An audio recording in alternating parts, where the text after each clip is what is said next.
اللهم صل على محمد وعلى آل محمد كما صليت على إبراهيم وعلى آل إبراهيم إنك حميد مجيد. اللهم بارك على محمد وعلى آل محمد كما باركت على إبراهيم وعلى آل إبراهيم إنك حميد مجيد. اللهم انزله المقعد المقرب عندك يوم القيامة. الحمد لله الحمد لله الحمد لله رب العالمين. ربنا لك الحمد حمدا كثيرا طيبا مباركا فيه.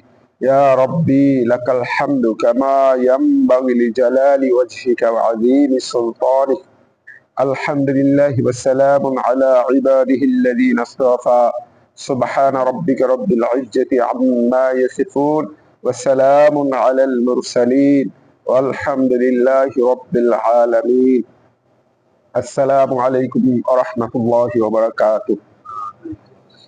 মহান আল্লাহ তাআলা দরবারে লাখ কোটি শুকরিয়া, তিনি আমাদেরকে সুস্থ রাখছেন এবং ঈশার নামাজের পরে এই কোরআনের মজলিসে বসার মতো তৌফিক দান করছেন। এই জন্য আল্লাহ তাআলার দরবারে শুকরিয়া আদায় করি, আলহামদুলিল্লাহ।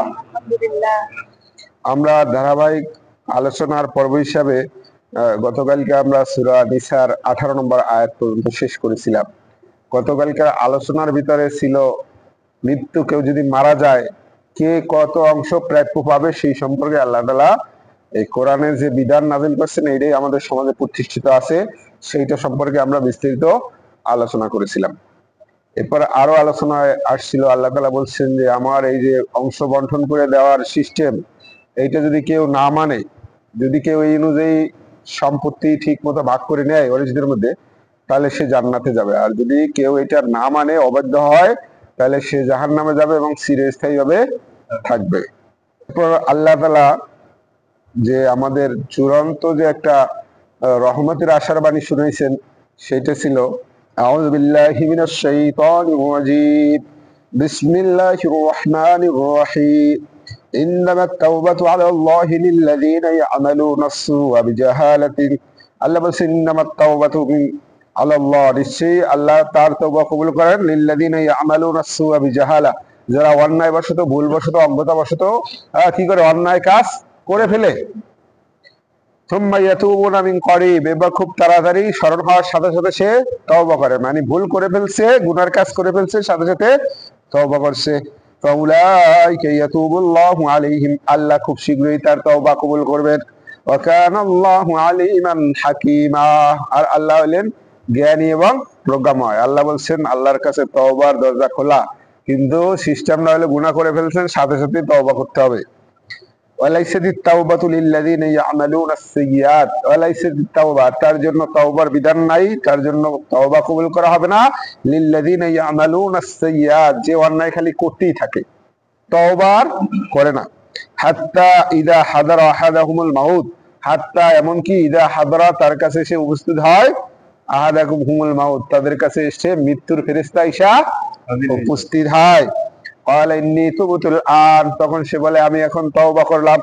সে মৃত্যুর ফেরেশতা দেখার পরে বলে যে আমি এখন তওবা করলাম, যেহেতু আগে সেই তওবা করে না, এই জন্য তার তওবা গ্রহণযোগ্য হবে না।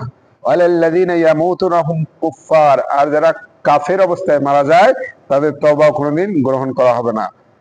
আমরা জানি ফিরআউন যখন ডুবে যাচ্ছিল তখনও কিন্তু সে তওবা করছিল যে আমি এখন ঈমান আনলাম, মুসা এবং হারুন আর বনী ইসরাইল যার প্রতি ঈমান আনছে আমি এখন তার প্রতি ঈমান আনলাম। তখন আল্লাহ বলছেন আল আন, এখন ওয়াকাদ আসাইতা মিন ক্বাবল, অথচ এর আগে তুমি তো বিরুদ্ধাচরণ করতা। ফাল ইয়াউমা নুনাজ্জিকা বিবাদানিকা, আজকের এই দিনে আমি তোমার যে লাশটা থাকবে সেটাকে আমি সংরক্ষণ করব। তার জন্য যে পরবর্তীতে যারা আসবে তাদের জন্য নিদর্শন স্বরূপ হিসাবে তোমার লাশটাকে রেখে দিব। আর অধিকাংশ মানুষই আল্লাহর নিদর্শন কি করে না, গ্রহণ করে না, দেখে বুঝতে পারে না। এবারে আজকে যেখান থেকে শুরু করব সেখান থেকে হলো যে আল্লাহ বলছেন ইয়া আইয়ুহাল্লাযীনা আমানু, হে ঈমানদারগণ, লা ইয়াহিল্লু লাকুম আন তারিসুন নিসা কারহা, লা ইয়াহিল্লু লাকুম, তোমাদের জন্য এটা জায়েজ হবে না, আন তারিসুন নিসা কারহা, যে তোমরা জোর করে মহিলাদের উত্তরাধিকারী হবে। প্রাচীন যুগে আরবের সিস্টেম ছিল, যদি কোনো মহিলার স্বামী মারা যেত তারে যারা বিবাহ করতে পারবে, এইরকম যে পুরুষ আছে যে আগে যাইয়া ওনার কাপড় ওনার গায়ে ফেলাইতে পারতো, সে তার আয়ত্তে চলে যেত। উনি ইচ্ছা করলে ওনার বিবাহ করবে অথবা বিবাহ দিবে, যা করবে ওনার দায়িত্বে চলে যেত। মানে কে সবার আগে যে ওনার গায়ে কাপড় নিক্ষেপ করতে পারতো। তা আল্লাহ বলছেন এটা হবে না। শুধু এটাই না, অনেকে আছে জোরপূর্বক উঠে নিয়ে বিবাহ করে না, এখনো কিন্তু সমাজে আছে। আল্লাহ বলছেন ইয়া আইয়ুহাল্লাযীনা আমানু, হে ঈমানদারগণ, লা ইয়াহিল্লু লাকুম, তোমাদের জন্য জায়েজ হবে না, আন তারিসুন নিসা কারহা, কোন মহিলাকে জোর করে উত্তরাধিকার বানানো, উত্তরাধিকারী হওয়া জায়েজ হবে না। ওয়ালা তা'দুলুহুন্না লিতাযহাবু বিবা'দি মা আতাইতুমুহুন্না, ওয়ালা তা'দুলুহুন্না, আর তাদেরকে তোমরা বন্দিও করতে পারবে না, লিতাযহাবু বিবা'দি মা আতাইতুমুহুন্না, তাদেরকে যা দান করছো ওর থেকে নেওয়ার জন্য। এমন ভাবে মানে রাখবে না, তালাক দিবে, কিন্তু এমন খারাপ ব্যবহার করতেছে যাতে ও ওর দেনমোহর যা আছে সব ফালাই দিয়া ভাইগা যায়। ইল্লা ইয়াতিনা বিফাহিশাতিন মুবাইয়িনা, কিন্তু যদি তারা প্রকাশ্য ব্যভিচারে লিপ্ত হয় সেই জিনিসটা ভিন্ন। মহিলা যদি স্ত্রী যদি প্রকাশ্যে ব্যবসায় লিপ্ত হয়, তাহলে তার সাথে এরকম করা যাবে যাতে সে তার মোহরানা প্রত্যাহার করিয়া সে চলে যেতে বাধ্য হয়। কিন্তু একটা ভালো মেয়ে, তাকে আপনি তালাক দিবেন কিন্তু তার দেনমোহর দিতে মন চায় না, কারণ ইসলাম বিধান হলে মহিলা যদি যাইতে চায় তাহলে সে খোলা তালাক করবে, তার পুরুষের সম্পদ দিয়েছে যাবে। কিন্তু এখন যে ঠিক আছে ওরে রাখবো না কিন্তু ওর টাকা আদায় করে ছাড়বো, এইটাও করা যাবে না। ওয়াশিরুহুন্না বিল মারুফ, ওয়াশিরুহুন্না, তাদের সাথে জীবন যাপন করো, বিল মারুফ, ন্যায়সঙ্গত ভাবে, সৎ ভাবে তোমাদের স্ত্রীদের সাথে জীবন যাপন করো।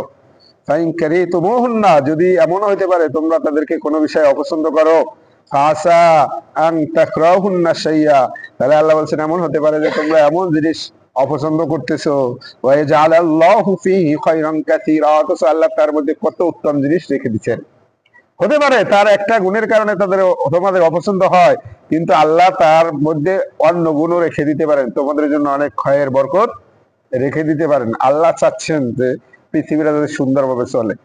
আজকে বিবাহ বর্ষে 2 দিন পর মারামারি করে তালাক হয়ে যায়, এতে পৃথিবীর যে একটা সৃষ্টির একটা রহস্য উদ্দেশ্য এটা থাকে না।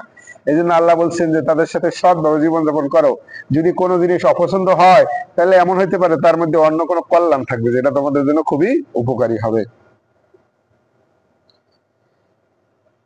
ওয়াইন আরাদতুম ইস্তিবদালা যাওজিন মাকানা যাওজ, কিন্তু যদি তোমরা এই সৎভাবে জীবনযাপন করতে না পারো, যদি ওয়াইন আরাদতুম, যদি তোমরা ইচ্ছা করো, ইস্তিবদালা, পরিবর্তন করতে, যাওজিন মাকানা যাওজ, স্ত্রীকে বাদ দিয়া অন্য স্ত্রী, মানে ওনার তালাক দিয়ে অন্য স্ত্রী নিবা, আতাইতুম ইহদাহুন্না কিনতারা, কিন্তু তাদেরকে দিছো অগণিত সম্পদ, আগের স্ত্রীর স্বর্ণ গয়না মানে টাকা পয়সা দিয়া একবারে অনেক কিছু দিছে।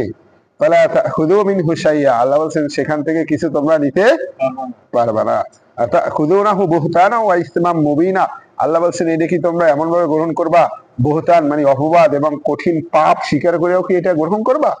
আল্লাহ বলছেন কাইফা তাখুযুনাহু, তোমরা কিরূপে এই সম্পদ গ্রহণ করবা, ওয়াকাদ আফদা বা'দুকুম ইলা বা'দ, অথচ তোমরা একজন তার একজনের সাথ দিছো, সঙ্গত হইছো, তার সাথে মেলামেশা করছো। আখাযনা মিনকুম মিসাকান গালিযা, আর তারা তোমাদের কাছে নিছে দৃঢ় অঙ্গীকার। বিবাহটা কিন্তু মিসাকান গালিযা, দৃঢ় বন্ধন, তাই না? এই জন্য গোপনে বিবাহ করা জায়েজ নাই। সাক্ষীর কথা কেন আসছে? এটা একটা দৃঢ় বন্ধন, এই বন্ধন ছিন্ন হওয়ার নয়। ছিন্ন হইতে হলে আবার সমাজ জানবে, তাই না? ব্যাপক কন্ডিশনের পরে যে ছিন্ন হবে। এই জন্য আল্লাহ বলছেন যে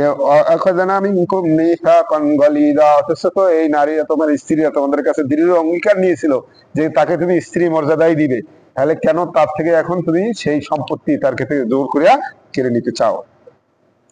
এরপর আল্লাহ তাআলা 14 প্রকার নারীকে বিবাহ করা হারাম করে দিয়েছেন চিরতরে, এরা আর কখনোই হালাল হবে না।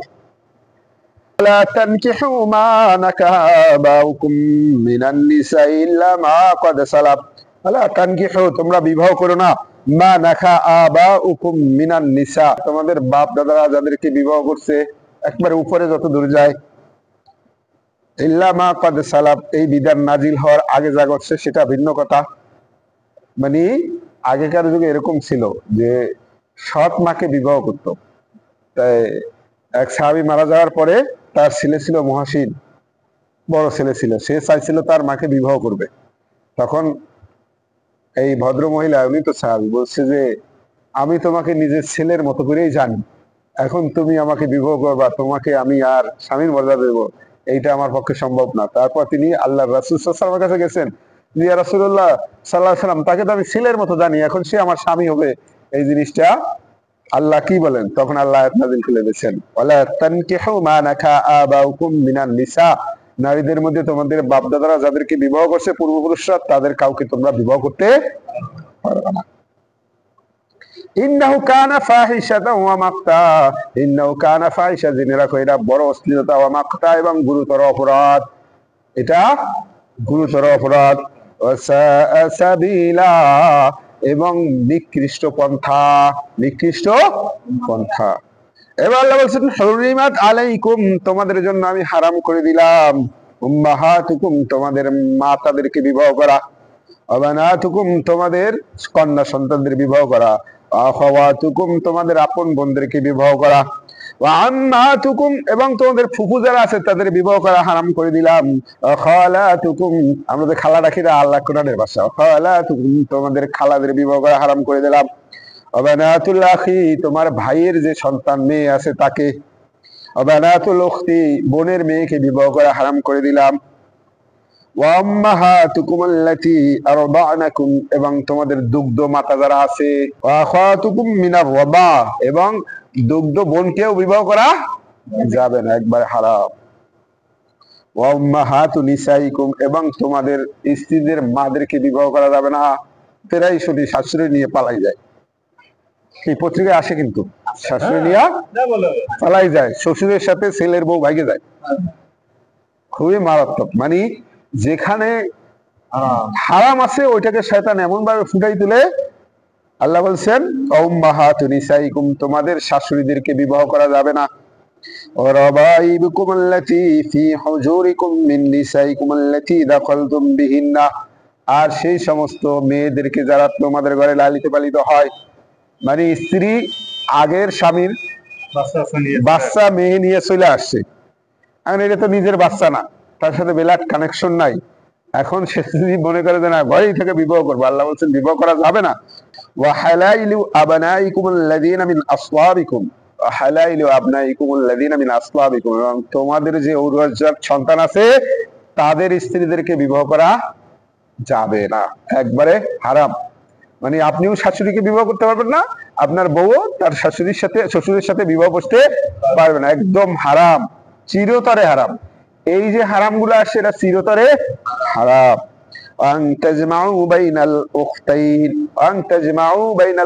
দুই বোনকেও একসাথে বিবাহ করা যাবে না, যে শালিকে বা জেঠুসকে বিয়ে করে আইনে রাখলাম, এটাও হবে না। একত্র করা যাবে না, একটা করছেন মারা গেছে আরেকটা করতে পারবেন, কিন্তু দুইটাকে একত্রে রাখতে পারবেন না, একত্রিত করা যাবে না, বাইনাল উখতাইন, দুই বোনকে। ইন্নাল্লাহ কানা গফুরার রহিমা, আল্লাহ হলেন ক্ষমাশীল দয়ালু। এবার আর এক প্রকার আছে যেটা সমাজে একবারে মানি না, আর আলোচনাও নাই, ওয়াল মুহসানাতু মিনান নিসা, অন্যের স্ত্রীকে বিবাহ করা হারাম, অন্যের ওয়াল মুহসানাতু মিনান নিসা। আর এক প্রকার নারী আছে যারা আরেকজনের স্ত্রী, স্বামী বিদেশে আছে বউ দেশে আছে, মনে করে ওইটা একবার ফ্রি, ওইটা মনে করে ফ্রি, কিন্তু ওইটা হারাম। যেরকম আপনার মা খালা ফুপু যেরকম হারাম, আর একজনের স্ত্রীও হারাম, কিন্তু এইটা একটা কন্ডিশনে শুধু জায়েজ হবে, যদি তার স্বামী তাকে তালাক দেয় বা মারা যায়, তারপর ইদ্যত পালনের পর কোন চুক্তি মুক্তি এখানে থাকবে না। আর মেয়েদের পক্ষে তো স্বামীকে তালাক দিয়ে আর একজনের সাথে যে বিবাহ করার কোনো এখতিয়ারই নেই। তাহলে ওয়াল মুহসানাতু মিনান নিসা, যে আর অন্যের স্ত্রীকে বিবাহ করাও হারাম। কিন্তু আমাদের সমাজে এমন আছে যে গরিবের সুন্দরী বউ বড় লোকের ভাবি, ভাবি হইলেই তারে মানে মনে করে এটা আমার বউ, অথচ সে কিন্তু হারাম, যেরকম তার বোন হারাম, আল্লাহ নিজে বলে দিচ্ছেন। তাহলে আরেকজনের স্ত্রীর দিকে তাকানোই যাবে না। কিন্তু সমাজে এটাই বেশি হচ্ছে, জেনা ব্যভিচার হচ্ছে, স্বামী বিদেশে ওই তালাক দিয়া আগেই ওর সাথে বিবাহ বসে তালাক দিয়ে চলে যাচ্ছে, কিসের কি নিয়ম কানুন, হারাম হারাম, কোনো মতেই জায়েজ হবে না আরেকজনের স্ত্রীকে ভাগায় নিয়ে যেয়ে বিবাহ করা, একদম হারাম। যেরকম নিজের মাকে বোনকে যেরকম হারাম, ওরকম আরেকজনের স্ত্রীকে বিবাহ করা, তার বিবাহ বন্ধনে আবদ্ধ থাকা অবস্থায় হারাম। মেয়ে তালাক দিয়া স্বামীকে চলে যাচ্ছে, গোপনে যে একজনের সাথে বিবাহ হচ্ছে, ও যতদিন সংসার করবে হারাম হবে, ওর ঘরে যত সন্তান থাকবে সবগুলা জারর সন্তান হবে, ও যতদিন স্ত্রীর সাথে মেলামেশা করবে সবগুলা জিনার কাতারে যাবে। কিতাব আল্লাহি আলাইকুম, আল্লাহ বলছেন কিতাব আল্লাহি আলাইকুম, আমি তোমাদের জন্য এটা একবারে ফরজ করে দিলাম। এই যে 14 প্রকার নারী বিবাহ করা হারাম, আল্লাহ বলছেন কিতাব আল্লাহি আলাইকুম, এটা একবারে ফরজ করে দিছি, একবারে চিরতরে ফরজ করে দিছি। আর এরা কোনোদিন আর তোমরা বিবাহ করতে পারবে না, এদের হালাল হবে না। উহিল্লা লাকুম মা ওয়ারাআ যালিকুম, উহিল্লা লাকুম হারাম হালাল করে দিছি, মা ওয়ারাআ যালিকুম এই প্রকার ছাড়া বাকি যত নারী আছে তোমাদের জন্য হালাল। আন তাবতাগু বিআমওয়ালিকুম, তোমরা নিজেদের ধন সম্পদের বিনিময়ে তাদেরকে যদি বিবাহ করতে চাও পারো, মুহসিনিনা তাদের বিবাহের দুর্গে আবদ্ধ করে, স্ত্রীর অধিকার দেওয়ার জন্য, গয়রা মুসাফিহিন বেবিচারের উদ্দেশ্যে না। আল্লাহ বলছেন 14 প্রকার ছাড়া বাকি যত নারী আছে তাদেরকে তোমরা দিনমোহর প্রদান সাপেক্ষে বিবাহ করতে পারো, সেটা স্ত্রী হিসাবে, তার সাথে বেবিচার হিসাবে, বেবিচারকারী হিসাবে, গোপন পরিণয় সূত্রে আবদ্ধ হওয়ার হিসাবে না। তারপরে কতদূর করতে পারবেন? মাসনা সুলাসা রুবা, সর্বোচ্চ 4, তাই না? আল্লাহ বলছেন ফামাস্তামতাতুম বিহি মিনহুন্না ফাতুহুন্না উজুরাহুন্না ফারিদা, আল্লাহ বলছেন যখন তার সাথে বিবাহ বন্ধন আবদ্ধ হবে তখন তার নির্ধারিত মোহর যেটা আছে এটা পরিশোধ করতে হবে।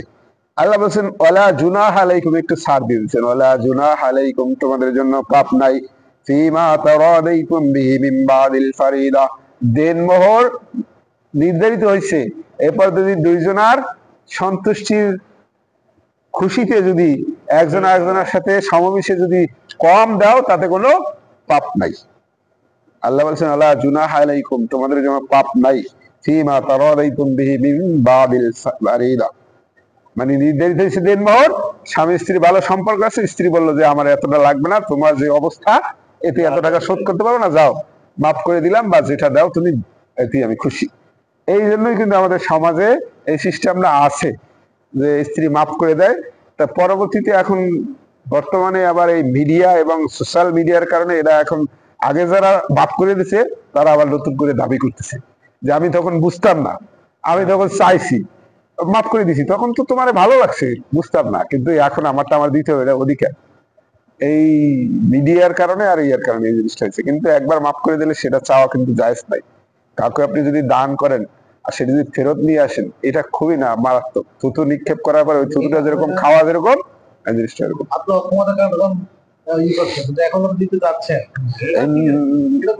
সেটা দেন না হিসাব দিবেন, আপনি তো তার এমনি খুশিয়ে দিতে পারেন।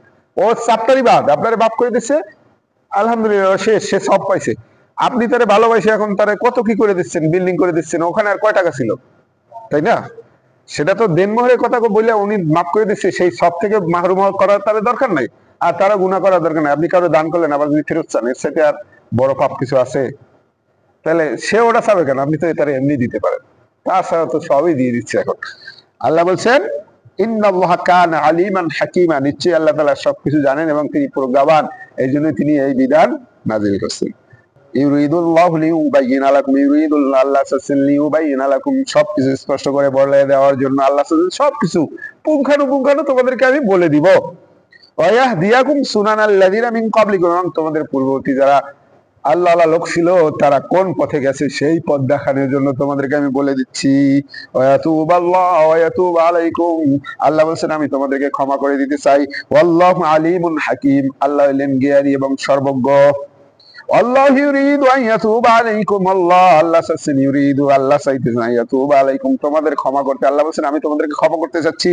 ওয়া ইউরিদুল্লাযিনা ইয়াত্তাবিউনা আশ-শাহাওয়াত, ওয়া ইউরিদুল্লাহ তারা যাচ্ছে ইয়াত্তাবিউনা আশ-শাহাওয়াত যারা তাদের কুপ্রবৃত্তির অনুসারী, আন তামিলু মাইলান আযীমা তোমরা যেন আল্লাহ থেকে অনেক দূরে চলে যাও। ইউরিদুল্লাহু আইয়ুখাফফিফা আনকুম, আল্লাহ বলেন ইউরিদুল্লাহ আমি আল্লাহ চাই আইয়ুখাফফিফা আনকুম তোমাদের বোঝা হালকা করতে।